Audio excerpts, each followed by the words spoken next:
పిల్లలు అందరూ పకపక పకపక నవ్వారు. చాలా చిన్నపుచ్చుకున్నాడు వివేకానందుడు. దిగులుగా ఇంటికి వచ్చాడు. అమ్మ అడిగింది, ఏం అలా దిగులుగా ఉన్నావని అడిగింది. అమ్మ, నేను గుర్రబండి నడుపుతానన్నాను, అందరూ నవ్వారమ్మా, నాకు చాలా చిన్నతనంగా అనిపించింది, అవమానంగా అనిపించిందమ్మా అన్నాడు.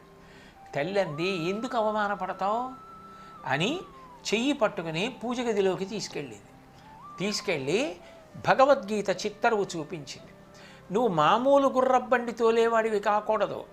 చూసావా, కురుక్షేత్రంలో కృష్ణ పరమాత్మ రథాన్ని నడిపారు, ధర్మం గెలిచేటట్టు చేశారు, దేశంలో న్యాయం నిలబడేటట్టు చేశారు, అన్యాయం చేసే వాళ్ళని అధర్మాత్ములు ఓడిపోయేటట్టు చేశారు.